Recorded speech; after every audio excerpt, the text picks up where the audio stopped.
கர்ப்பகாலத்தில் உடலுறவு கொண்டா ப்ராப்ளம் வருமா? ஒரு சிலர் வந்துட்டு அபார்ஷன் ஆயிடுமோ அப்படின்ற பயம் வந்துட்டு நிறைய பேத்துக்கு இருக்கும். அண்ட் கடைசியில் வந்துட்டு டெலிவரி ஆகிற அந்த டைமில் வந்துட்டு உடலுறவு கொண்டா நார்மல் டெலிவரி ஆகிறதுக்கான சான்சஸ் நிறையா இருக்கா அப்படின்ற டவுட்ஸ் எல்லாம் வந்துட்டு நிறைய பேத்துக்கு இருக்கும். இதெல்லாம் உங்கள் டாக்டர் கிட்ட வந்துட்டு நீங்கள் கேட்டு வந்து தெரிஞ்சிக்க முடியாமல் ஒரு சிலர் கூச்சப்படுவீங்க. அப்படி இருக்கவங்களாம் வாங்க இந்த வீடியோ மூலமாக நம்ம பார்த்து தெரிஞ்சுக்கலாம். நான் டாக்டர் சவிதா அசோக், சக்தி கருத்தரிப்பு மற்றும் டெஸ்ட் டியூப் பேபி சென்டர். எங்களோட மற்ற வீடியோஸ்க்கு சக்தி ஃபர்டிலிட்டி அப்படின்ற யூடியூப் சேனலில் இருக்க பிளேலிஸ்ட்டை பாருங்கள். ஸோ கர்ப்பம் தரிக்கிறது அப்படின்றதே இயற்கையாக வந்துட்டு உடலுறவு மூலமாக தான் நடக்குதுங்க. கர்ப்பகாலம் அப்படின்றது பெண்களுக்கு எல்லாத்துக்குமே ஒரு முக்கியமான ஒரு காலகட்டம். ஏன்னா நம்மளோட கர்ப்பப்பையில் வந்துட்டு ஒரு குழந்தை வந்துட்டு அழகாக வளர்ந்து நம்ம கையில் கிடைக்கும் போது அதனோட சந்தோஷமே வந்துட்டு ஒரு தனியாக இருக்கும். அப்போ தான் வந்துட்டு நம்ம முழுமையாக வந்து பெண்மையை அடைஞ்ச ஒரு சந்தோஷமும் இருக்கும். ஸோ இந்த முக்கியமான இந்த கர்ப்ப காலகட்டத்தில் வந்துட்டு நம்ம உடலுறவு கொள்ளலாமா, அதனால் அபார்ஷன் ஆகுமா, அதனால் நார்மல் டெலிவரி ஆகுமா அப்படின்ற டவுட்ஸ் வந்து நிறைய பேருக்கு இருக்குது. நிறைய பேர் ஓப்பனாகவும் கேட்டிருக்கீங்க. நிறைய பேர் வந்துட்டு கேட்குறதுக்கு வந்துட்டு ரொம்ப கூச்சப்படுவீங்க. அப்படிலாம் இருக்கும்போது இந்த வீடியோவை நீங்கள் பார்த்து தெரிஞ்சுக்கலாம். கர்ப்பம் தரிக்கிறது அப்படின்றது ஒரு நார்மல் ஃபிசியலாஜிக்கல் ஃபினாமினான். இதில் வந்து கர்ப்பம் தரிக்கிறதுல வந்து பார்த்தீங்கன்னா மொதல் 3 மாதம் வந்து ரொம்ப முக்கியமானது. ஏன்னு கேட்டிங்கன்னா நிறைய பேர் வந்துட்டு உங்கள் பாட்டிமார்களோ அம்மாமார்களோ சொல்லி கேட்டிருப்பீங்க, மொதல் 3 மாதம் ரொம்ப கேர்ஃபுல்லாக இருக்கணும் அப்படின்னு சொல்லுவாங்க. ஏன்னு கேட்டிங்கன்னா குழந்தை அந்த காலகட்டத்தில் தான் வந்து வளர ஆரம்பிப்பாங்க. அவங்க வந்து கர்ப்பப்பையில் ஒட்டி வளர ஆரம்பிப்பாங்க. அதே டைமில் அவங்களோட ஸ்ட்ரக்சர் எல்லாமே நல்லா ஃபார்ம் ஆக ஆரம்பிக்கும். ஸோ அந்த மாதிரி இருக்கிற டைமில் வந்துட்டு நீங்கள் ட்ராவல் பண்ணாலோ இல்லாட்டி உடலுறவு கொண்டாலோ வந்துட்டு அபார்ஷன் ஆகிறதுக்கான சான்சஸ் இருக்கா அப்படின்னா ஒரு சிலருக்கு கட்டாயமாக இருக்குங்க. ஒரு சிலருக்கு வந்து பார்த்தீங்கன்னா இயற்கையாகவே கர்ப்பப்பை வந்துட்டு ரொம்ப ஸ்ட்ராங்காக இருக்கும். ஆனால் ஒரு சிலருக்கு வந்து பார்த்தீங்கன்னா கர்ப்பப்பை வீக்காக இருக்கும். அண்ட் ரிப்பீட்டடாக வந்துட்டு அபார்ஷன்ஸ் ஆகிட்டே இருக்கும். அப்படி இருக்கவங்களாம் வந்துட்டு கான்டாக்டில் இருக்கும்போது திருப்பியும் வந்துட்டு இன்ஃபெக்ஷன் மூலமாக அபார்ஷன் ஆகிறதுக்கான சான்சஸ் இருக்குது. ஒரு சிலருக்கு வந்து பார்த்தீங்கன்னா குழந்தை வந்துட்டு கர்ப்பப்பையில் இருக்கிறதுக்கு பதில் வந்துட்டு பார்த்தீங்கன்னா எக்டோபிக் பிரெக்னன்சி அப்படின்னு சொல்கிற குழாயில் வந்து கரு ஃபார்ம் ஆயிருக்கும்.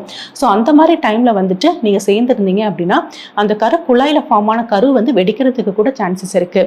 ஸோ நீங்கள் வந்துட்டு ஒன்ஸ் ப்ரெக்னன்சி டெஸ்ட் பாசிட்டிவ்னு பார்த்து அடுத்து ஒரு 15 டேஸ்லேயே போய் உங்கள் டாக்டரை வந்து கன்சல்ட் பண்ணி நீங்கள் ஸ்கேன் பண்ணி குழந்தை எந்த இடத்துல ஃபார்ம் ஆயிருக்காங்க, குழந்தையோட ஹார்ட் பீட் வந்து கரெக்டாக இருக்குங்களா, அண்ட் குழந்தையோட க்ரோத் எல்லாமே கரெக்டாக இருக்கா அப்படின்றத பார்த்துக்கிறது ரொம்ப ரொம்ப முக்கியமான ஒரு விஷயம். முதல் 3 மாதத்தில் சொல்லுவாங்க இல்லைங்களா, நீங்கள் ரொம்ப வேலை செய்யாதீங்க, ரொம்ப வந்து வெயிட் தூக்காதீங்க, ரொம்ப தூரம் ட்ராவல் பண்ணாதீங்க அப்படின்னு சொல்லிட்டு. அதே மாதிரி முதல் 3 மாதத்தில் வந்துட்டு கர்ப்பப்பை வந்துட்டு கொஞ்சம் வீக்காக இருக்கவங்களுக்கோ இல்லாட்டி டெஸ்ட் டியூப் பேபி மூலமாக கன்சீவ் ஆனவங்களோ இல்லாட்டி ரொம்ப காலமாக குழந்தை இல்லாமல் கன்சீவ் ஆனவங்களோ இல்லாட்டி நம்ம வந்து குழந்தை வந்துட்டு இது ரொம்ப ப்ரிஷியஸ் ப்ரெக்னன்சி அப்படின்லாம் இருக்கவங்களுக்கோ இல்லாட்டி கர்ப்பப்பை வாயில் ஸ்டிச் எடுத்திருக்காங்க அப்படின்றவங்களுக்குலாம் வந்துட்டு கான்டாக்ட்லேயே நீங்கள் எப்பயுமே இல்லாமல் இருக்கிறது ரொம்பவே நல்லது. இல்லை நீங்கள் நேச்சுரலாக தான் கன்சீவ் ஆயிருக்கீங்க, எந்த ப்ராப்ளமும் இல்லை, உங்களோட ஏஜும் கம்மி அப்படின்னா நீங்கள் தாராளமாக வந்து கான்டாக்டில் இருந்துக்கலாம். இந்த ஃபஸ்ட்டு 3 மந்த்ஸும் சரி அண்ட் செகண்ட் ஹாஃப் ஆஃப் ப்ரெக்னன்சியில் வந்துட்டு நீங்கள் சேர்ந்து இருக்கிறதுல ப்ராப்ளம் இருக்காது. இதெல்லாம் நான் வந்து சொல்கிறது எல்லாமே வந்து நார்மலாக கன்சீவ் ஆகிருக்காங்க, யங் ஏஜாக இருக்காங்க, எந்த ப்ராப்ளமும் இல்லை அப்படின்றவங்களுக்கு தாராளமாக கான்டாக்டில் இருக்கலாம். பட் நான் சொல்கிறது என்னென்னா ஃபஸ்ட்டு 3 மந்த்ஸில் வந்துட்டு நான் சொல்கிற மாதிரி கேர்ஃபுல்லாக இருக்கிற மாதிரி பார்த்துக்கோங்க. ரொம்ப ஸ்ட்ரெயின் வந்து வேண்டாங்க. அதே மாதிரி வந்து பார்த்தீங்கன்னா ஃபஸ்ட்டு 3 மந்த்ஸில் அபார்ஷன் ஆகிறதுக்கான ரிஸ்க் இருக்கவங்களாம் கட்டாயமாக வந்து கான்டாக்டில் இருக்கக்கூடாது.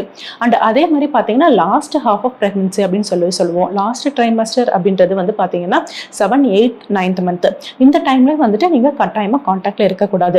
நிறைய பேர் வந்து நினச்சிக்கிறாங்க கான்டாக்டில் இருந்தால் நம்மளுக்கு வந்து ஈஸியாக நார்மல் டெலிவரி ஆகும் அப்படின்னு சொல்லிட்டு. அது வந்து ஒரு தப்பான விஷயம், தவறான விஷயம். ஏன் அப்படி சொல்கிறேன் அப்படின்னு கேட்டிங்கன்னா, நீங்கள் கான்டாக்டில் இருக்கும்போது வந்து பார்த்தீங்கன்னா இன்ஃபெக்ஷன் வந்து ஆகிறதுக்கான சான்சஸ் இருக்குது. அதன் மூலமாக பனிக்கூடமும் உடையலாம், இல்லாட்டி வந்து உள்ளுக்குள்ளே பேபிக்கும் இன்ஃபெக்ஷன் ஆகலாம். அப்படி இருக்கும்போது வந்து பார்த்தீங்கன்னா நீங்கள் ரொம்ப ஏர்லியாகவே வந்து பனிக்கூட உடஞ்சிருச்சு, லைக் 7 மாதம் 8 மாதத்துலாம் உடஞ்சிருச்சு அப்படின்னா ப்ரீ டர்மாக டெலிவரி ஆகிடும். அடுத்து வந்து பார்த்தீங்கன்னா பேபி வந்து அடுத்து இன்குபேட்டரில் வைக்க வேண்டியது இருக்கும். ஸோ அந்த காம்ப்ளிகேஷன்ஸ் எல்லாம் பேபிக்கு வரும். அப்போ பேபியோட வளர்ச்சியும் கரெக்டாக இருக்காது, பேபியோட வெயிட்டும் கரெக்டாக இருக்காது, அண்ட் இன்குபேட்டரில் வைக்கிற நாட்கள் வந்து ரொம்ப ஜாஸ்தியாக இருக்கும். ஸோ பேபிக்கு நம்மளே வந்து ஸ்ட்ரெஸ்ஸை கொடுக்குற மாதிரி ஆகிடுங்க.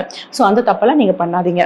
அடுத்து வந்து பார்த்தீங்கன்னா யாரெல்லாம் கட்டாயம் வந்து எப்பயுமே கான்டாக்டில் இருக்கக்கூடாது அப்படின்னு கேட்டிங்கன்னா, யாருக்கெல்லாம் நஞ்சு கொடி வந்து ரொம்ப கீழே கீழால இருக்குது அப்படின்னு வந்து 5 மாதம் ஸ்கேனுக்கு மேலே சொல்லியிருக்காங்களோ அவங்களாம் கட்டாயம் கான்டாக்டில் இருக்கக்கூடாது.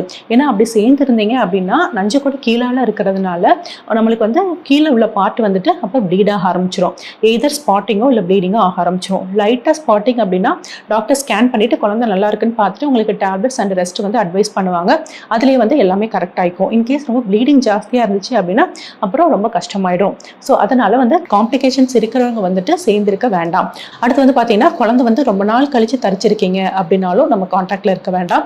நான் சொன்ன அதே ரிஸ்க் இருக்குது. இன்ஃபெக்ஷன் மூலமாகவோ இல்லாட்டி கர்ப்பப்பை வீக்காக இருந்தாலோ நம்மளை வந்து ப்ரீட்டமாக டெலிவரி ஆகிறதுக்கான சான்சஸ் இருக்குது. இல்லை 3 மாதம் அப்படின்னா மிஸ்கேரேஜ் ஆகிறதுக்கும் சான்சஸ் இருக்குது. அண்ட் ஐவிஎஃப், ஐயுஐ இல்லை ப்ரிசிஸ் ப்ரெக்னன்சி இவங்கெல்லாம் வந்துட்டு கட்டாயம் கான்டாக்டில் இருக்க வேண்டாம். அடுத்து வந்து பார்த்தீங்கன்னா ஒரு சிலருக்கு கர்ப்பப்பை இயற்கையாகவே ரொம்ப வீக்காக இருக்கும், ரிப்பீட்டடாக அபார்ஷன்ஸ் ஆகிட்டே இருக்கும். அப்படி இருக்கவங்கள கான்டாக்டில் இருக்கக்கூடாது. அடுத்தது வந்து பார்த்தீங்கன்னா யாருக்கெல்லாம் வந்து பார்த்தீங்கன்னா ரொம்ப சர்விக்ஸோட அந்த லென்த் வந்து ரொம்ப கம்மியாக இருக்குன்னு சொல்லி ஒரு சிலருக்கு ஸ்டிச் எடுத்திருப்போம். அப்படி இருக்கவங்களும் கட்டாயமாக கான்டாக்டில் இருக்கக்கூடாதுங்க.